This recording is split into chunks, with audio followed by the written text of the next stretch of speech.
Broadcasting the information the mainstream media won't touch. This is The Richie Allen Show in association with DavidIke.com. I came across this story on social media yesterday, our first story, and I'm delighted to be welcoming our first guest onto the programme. I'm going to read you from the Liverpool Echo from a few days ago, in fact last week. A child wall woman battling cancer has become obsessed, it says, with nutrition, has given her a new lease of life.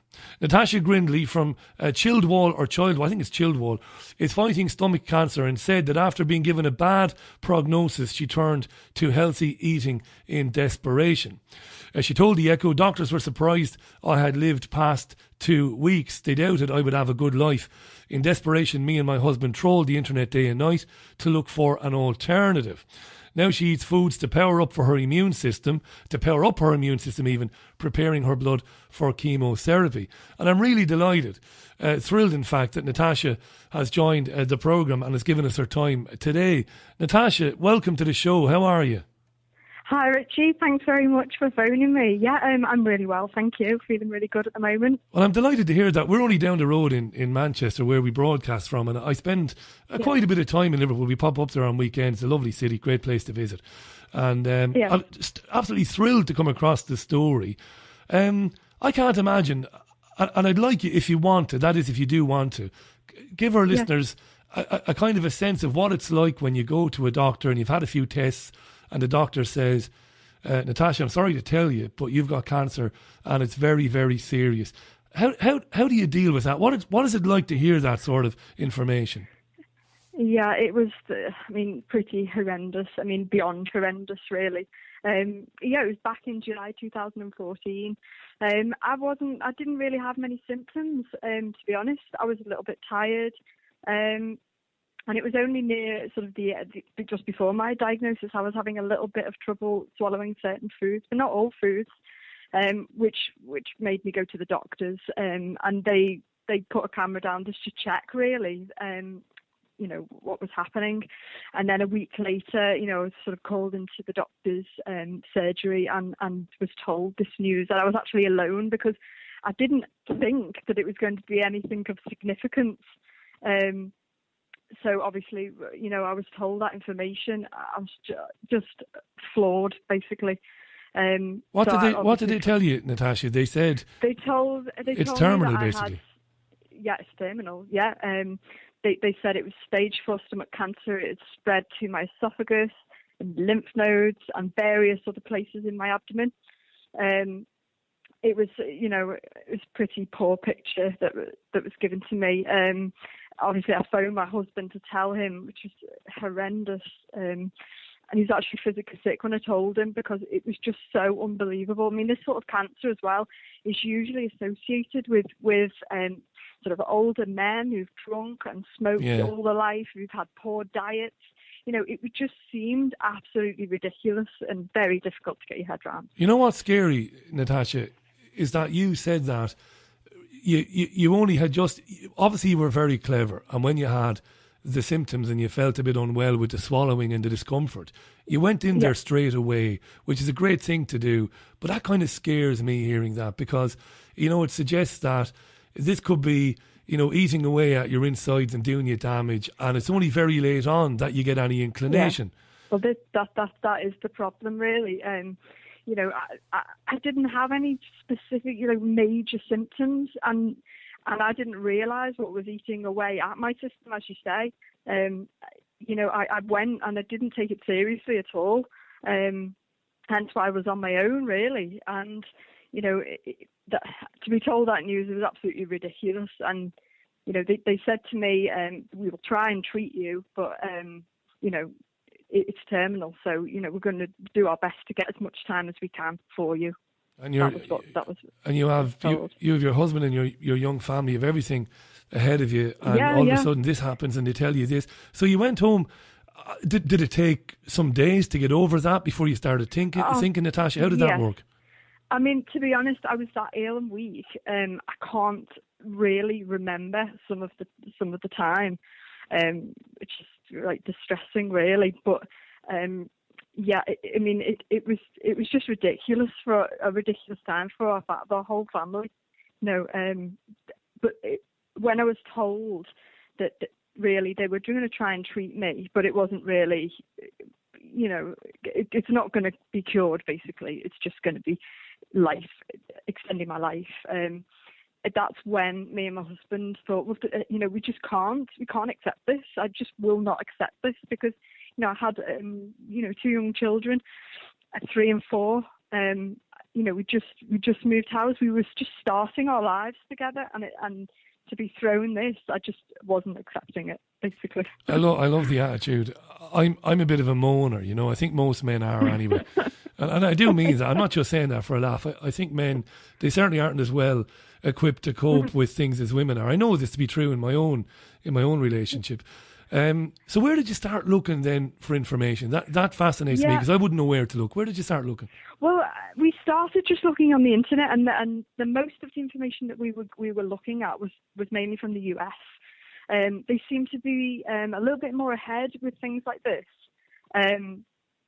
So we started looking at those types of things, and there's a lot on the internet, to be honest, and there's a lot of stuff that isn't relevant, but it's sort of like sifting through all that.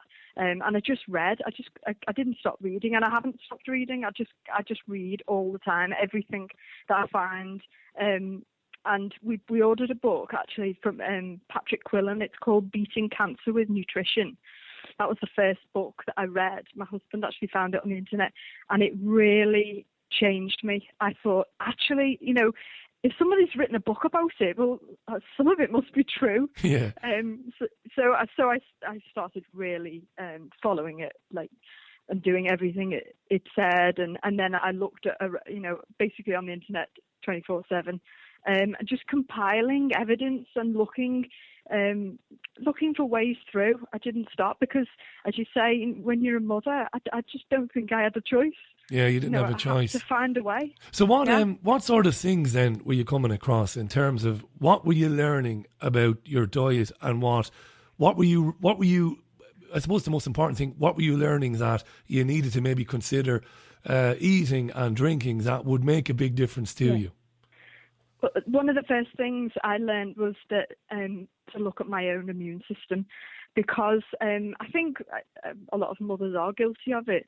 We put our family first, and I don't think I was even, at the end, I wasn't really eating meals. I was just sort of grabbing things and eating them, chocolate bars, crisps, whatever I could eat, because I was in a rush and I was working. And I looked, and it was a miracle, really, that I have any immune system at all, because I just wasn't feeding it the things that it needs. And that was what stuck out to me straight away. I hadn't been looking after myself. I hadn't eaten fruit and vegetables for, I couldn't even remember how long. I just wasn't looking after myself. So that was the first thing I did. I thought, well, I have to start giving my body what it needs. So I started studying sort of what vitamins that I needed to build up my immune system, what foods I could eat, and just became literally obsessed from that point onwards. You described there yourself grabbing things and eating them on the run, and the stress of that. I think you've described the majority of people's lives and their dietary habits. I mean, I'm 41, I'm not young, but I'm not old. And that was for a long time my routine. Work is so crazy. I mean, ultimately we are wage slaves to a wage slave system, and because of that, we don't eat well, and we do buy crap from shops and supermarkets, processed nonsense, and we spoon feed it into ourselves, and we don't give a second thought to it. But it has. It can have deadly consequences, as you've described. So our listeners are really interested in this, big interest in this on Twitter and emails. I just had an email from Gareth. Gareth says, what exactly then did you change? Did you start eating whole foods? Did you start eating only organic vegetables and fruits? What exactly did you do? This is the most important thing, I think. Yeah, absolutely. Yeah, I think it's important. The first thing I did was cut out sugar. Now, I looked at refined sugar, which is literally in everything that's in our supermarkets nearly. And I was reading a lot of research about how that cancer is actually, it feeds on pure glucose. So by cutting out the sugar first, I felt that would be starving the cancer of what it needs to develop more. So, and that was very difficult because, I mean, if you walk around supermarkets, it's almost impossible to find things without sugar in. So I've almost had to learn how to cook and feed myself from scratch. Which, you know, I wasn't really much of a cook before this, but I've almost had to teach myself how to cook with obviously organic, the most fresh ingredients that I can find, so that I can fuel my body the best way it can. So it's cutting out sugar was the big one. And that was actually the most difficult that I found. Because you were addicted. You were an addict to your chocolates. I was totally addicted. I was addicted. I was eating, at the end, just before I got diagnosed, I was eating 5 chocolate bars a day. It was almost like the cancer had taken over my body and it was asking for the glucose. And you know, people think I'm probably crazy saying that, but that's what it felt like. And then when I stopped that, it sort of went into a withdrawal, and people who stop eating sugar will understand what I'm saying. You do go through a withdrawal from the sugar, because it's almost like a drug, really. Yeah, you get very tired, don't you? And you get grumpy for it could be for a few days, it could be for a week. You do. I've done it a few times. I've given it up completely. Have you? Yeah. Oh, right, yeah. I mean, it is. It's tough, and also, you know, it's all around you, so it's easy. It's not easy to give it up. But I think it's a really important message to get over as the first thing to do. Hey, Natasha, just before you go on, we must mention that the mainstream media news bulletins today were full of stories about how if you go to a high street coffee shop, whether it's one of the big ones or one of the small ones, your mochas, your cappuccinos, your frappes or whatever they're called. I don't know what they're called, but many of these have frappuccinos. They can have up to 20 spoons of sugar in them. Yeah. Yeah. Imagine that. I would guess a lot of people didn't know that before today. But exactly. And because everybody else does it, everybody thinks it's okay. And that's what I was in that too. You know, obviously some people can do it, but I can't do it. I've realised that, you know, I can't do it. And I've had to completely cut it out. And I do think that has been a big thing for me. Obviously, you mentioned in the email about organic foods. I think that's really important as well. And finding the most freshest in season fruit and vegetables that you can, because they will have the most goodness, the most nutrients into them. So I spend a lot of time doing that. Are they the most expensive though? One or two of our listeners now will be saying, you know, this is great, but these foods are sometimes out of our price range. What do you say to that? Yeah. Well, that is true. You know, organic food is more expensive. But when I stopped buying the other stuff, the sugar-laden stuff that I thought I needed, and just concentrated on the ingredients that I did need and made sure they were organic. I don't spend any more money than I usually do. So that's really interesting. That, you know, it's given me a kick in the backside, Natasha, because I have promised several times to bring somebody on the program who's an expert at shopping for really good foods, somebody to explain how to do it without costing you any extra money. So giving up the sugar was absolutely massive. Eating organic foods, eating fruits and vegetables that you'd basically neglected for years, like I did and everybody else probably listening to the program. These were eating certain juices. Did you take vitamin supplements, or did you get all your vitamins naturally? No, I get all my vitamins naturally. I don't take any supplements at all. I try to avoid anything that's processed, because there's things added to it that your body has to deal with too. So, you know, you may be getting goodness from certain things, but then there's a side effect from other things that you're eating. So I try and eat things that are completely unprocessed, and that was another thing. You know, cutting out processed food. Brilliant. It does take time to cook good, nutritious food, but I actually really enjoy it now. And I know what goes inside it, and I feel confident giving it to my children.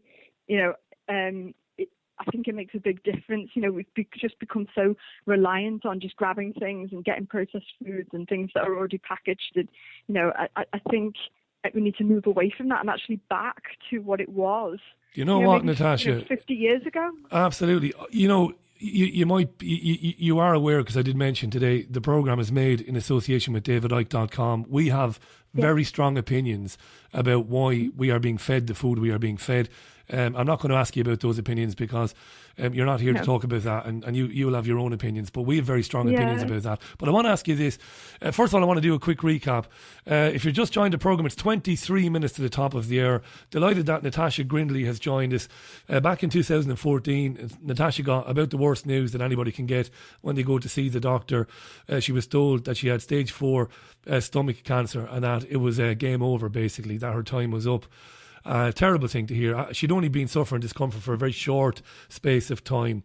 Rather than go under, as I suppose many people would, and expire and get depressed and get fed up and prepare for the end, because she's got 2 beautiful young children and a husband and a life ahead of her, Natasha went, well, we'll just see about that, and started looking into how to rebuild her immune system in advance of getting chemotherapy. And she's just been describing there very eloquently about completely cutting sugar out of her diet completely, removing processed foods, eating organic. I would imagine drinking loads and loads and loads of water as well, and everything that goes with that. Mm-hmm. When did you start? I mean, this is where we get to the crux, and this is amazing stuff, this, because your doctors are amazed at what happened. How long did this go on for before you went to get a checkup and they said, well, would you believe it, your tumours are starting to go down in size? Yeah, I mean, I do have chemotherapy, and I just want to make that clear as well. Yeah. I am continuing to be treated, but I am different because people with that sort of diagnosis, they don't live this long. So it's when I started to live longer, I was standing out really, and I was thinking to myself, I was starting to get confidence in what I was doing. I was thinking, well, actually, I think what I'm doing is the right thing, and that's when I started my page, and I started Heal for Real, basically to remind myself of all the things that I was finding, and it started to gain momentum, and I started to get emails and letters of people asking what I was doing specifically. So that's really where the page has come from. The page is brilliant, by the way. Congratulations on it. A lot of people following it, and you are giving out some absolutely brilliant advice, nutritional advice on the page, which is fantastic. So you found that doing the page, as well as keeping on top of what you were doing, it was also something else that gave you a real boost. It was a real kind of I don't know. I suppose boost is probably the word. Giving you something to focus on as well. It was giving me something to focus on, definitely. I was and I wanted to have it all in one place, basically. And I wanted to share my information because, I didn't know how long I would have left. So I thought, well, if I can help one person, extend their life by, so many months, so many years, well, why not just do it? So that's really why I carried on doing it, and that's why it's gained momentum. I just want to share what I've got. Some people have their opinions on it and say, oh no, obviously they don't believe in it, but to people who are in my situation, even just giving people a little bit of hope that they can actually do something in this desperate situation, they can influence it and make a difference. That's all I wanted to spread. And you're convinced, aren't you, that changing the diet as dramatically as you did and improving the quality of food that you were ingesting, you're certain that built you up, built your immune system up to be able to cope with the chemo, which of course, chemo is controversial, particularly on a program like this. But again, I'm not going to get into that. Yeah. But there will be people who say, it does more harm, it kills all the good cells, and I would agree with that. But you reckon that what you did maybe offset the effects of the chemo? Yes, I think it definitely did. I mean, to be on chemotherapy for 19 months, it's excessive. It's a long time. And it's a roller coaster. Don't get me wrong, but I do feel that I am equipping my body to deal with it. I mean, you're right. Chemotherapy does attack all your good cells. It attacks your bad cells as well, and your good cells. And every 3 weeks, I have that. So it's like training for a marathon every 3 weeks. I I have the chemotherapy, I go down sort of for a week, and then I build my system right back up again for the next 3 weeks. It's a ridiculous fight to be in, but I'm still here. But you're still in there.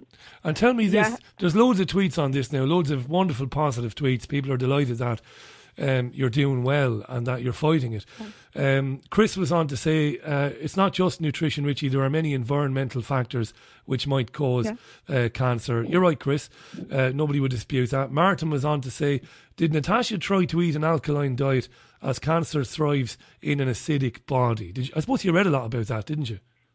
Oh, yes, definitely. Yes, I do try and eat an alkaline diet as much as I possibly can, including foods that do heighten your alkalinity in your body. But and also the processed foods, they are the acid-forming foods. So, while I'm cutting out the processed foods, that's basically what I was doing. If you have a diet just of fruits and vegetables mainly, that is an alkaline diet. So yes, I do focus on that. I also focus on reducing inflammation in the body, because people who have cancer have high levels of inflammation. So it's about keeping those levels of inflammation down all the time. So by eating things like pineapple with bromelain in, that reduces the inflammation, and turmeric as well. Turmeric and pineapple, you said there. Turmeric and pineapple, excellent. Turmeric, they reduce inflammation. They're also good for pain, arthritis, things like that. Because I've had so many symptoms from chemotherapy, I've probably been through quite a lot of people's problems. Each time I have chemotherapy, I sort of get a new symptom, and I look into it and ways to solve it. So yeah. We should arrange for you to do the final year medical exam at Liverpool University. I'd say at this stage, you've done so much research. I imagine you'd probably pass some of the exams. That's not to say you weren't bright anyway. You're certainly bright, Natasha. I'm going to read some more of these tweets because there's loads of them coming in. Shona was on to ask, did Natasha look at her vitamin D levels? I also believe vitamin C is good to take as well. There's always been talk over the years about vitamin D. Do you want to answer that quickly? Did you have a look at the vitamin D levels? Yeah, vitamin D, definitely. I don't take supplements. And obviously I don't sit in the sun for a long time, but you get vitamin D from the sun. So I make sure that I'm outside, so at least 10-15 minutes a day, going for a walk and making sure I'm getting vitamin D, which is obviously sometimes very difficult in this country, but I try my best. Oh, the sun, yeah. That's a very healthy way of getting vitamin D into your system. We have to get you over to Spain for a bit, yeah. Yeah, I lived in Spain for 8 years now. Just nearly 8 years.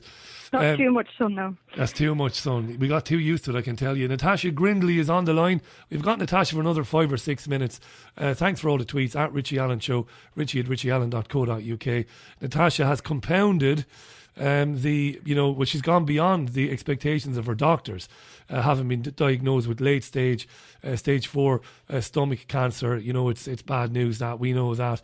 But due to rapidly is important, and drastically changing her diet, she's been able to build up her body's defences so that the chemotherapy hasn't affected her in the way that it maybe has affected others who've taken it, because it can be devastating.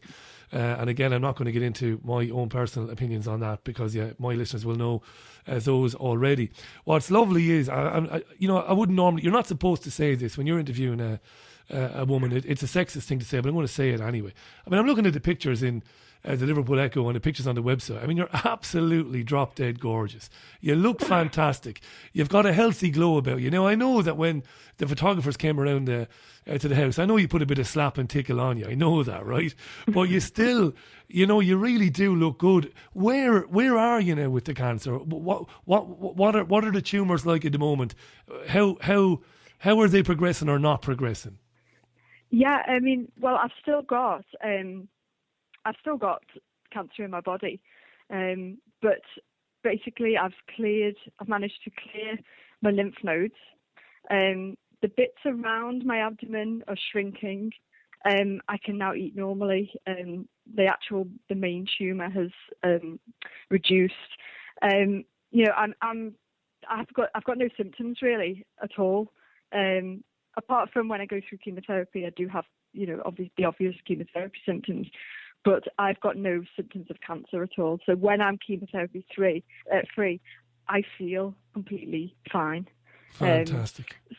So my treatment is ongoing at Classbridge, and they will continue to treat me, but I'm going to continue to do what I'm doing, and I think it's really important to stress that that the two things are working for me, and that's what I'm going to keep on doing. Now tell me this: has your oncologist expressed an opinion on what you've done and how you've done it? My oncologist is amazing. He's really, when we talk, we have open discussions about a lot of things, and he's open to the fact that I am affecting my well-being by what I'm doing, and he's commented on that. He obviously believes in the chemotherapy, and I do too. But he's obviously, what he's saying, I'm proactive in the way that I'm coping with the chemotherapy, and I agree with that. This is about looking after yourself while you're in this fight. Fantastic, Natasha. I'm certainly not trying to hurry you up now, but I just want to read a few more tweets to you. Fiona was on to say, Richie, I used to get extreme highs. This is Fiona Pendlebury. How you doing, Fiona? I get extreme highs or used to from sugar and then feel absolutely awful. Now I try to eat healthier, like nuts. They are fattening, but at least they are good for you. I eat eggs also and switch to lactose-free milk. Yeah. I only have sweet stuff now and again. I dislike a lot of it now. Like the disgusting donuts filled with marshmallows. I tell you something else. If anybody listening to the programme drinks Coca-Cola, first of all, you shouldn't. You should get your head examined. But if you do drink it, try and stop drinking it and try and drink water for a bit and get off it completely. And about 2 or 3 weeks later, when you taste Coke again, you'll want to vomit. It's so horrible. I'm telling you, trust me. I've been there. Here's one for you from Mark Wells. Richie, just joined in, just hearing Natasha now. Is Natasha aware of all the talk and the research around Rick Simpson and cannabis oil? Now, not cannabis itself, but the oil as a way to affect tumours. What have you read about that, Natasha, and is it something you ever considered? Yeah, I've read a lot about it. I've never tried it myself. I'm just sticking to sort of what I know with nutrition. Obviously, there's a lot of things out there on the internet. And I sift through all of them. You have to be careful, don't you? Yeah. You have to be totally careful, yeah. But I stick with the nutrition. I'm sticking with what I know.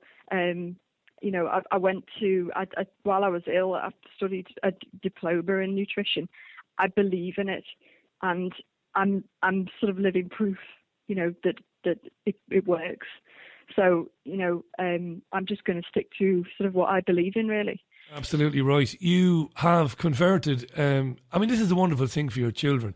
I believe it's Gabriella and Liam. Gabriella is 6 and Liam is 4. I guess Gabriella runs the house then, by the looks of it. What a wonderful thing for them. You said Liam was addicted to sugar and you weaned them off it. Yes. How difficult was that? I can imagine a 4-year-old now who's used to his sweets and he's used to his chocolate. What was it like? You turned him into a monster when you took him off the sugar, did you? What was that like? Yeah, I didn't realise how much of a sugar monster he was, actually, until I stopped eating myself. And I saw what he was eating, and I was thinking, there's hardly any nutrition that goes into him. And he was drawn to it, I thought. More than Gabriella, he was drawn to it, and I think that I was like that too as a child. So yeah, weaning off him was difficult. I changed his sugar from glucose to fructose. So basically, I gave him more fruit, and he does enjoy the sugary fruits, but then I try and introduce other fruits to his diet too, which has gone down well, to be honest. And we've managed to wean him off the Haribos. Yeah. Oh, the Haribos. Don't start with that. Yeah. I know a lot of adults. One of them is not too far from me now, who's a huge Haribo addict. And no matter what I say, it doesn't seem to make any difference. I want to mention the Facebook page again, folks. This is a special lady we have on here. Somebody who was given the worst news, imaginable, who decided, well, I'm going to have a look at what I can do.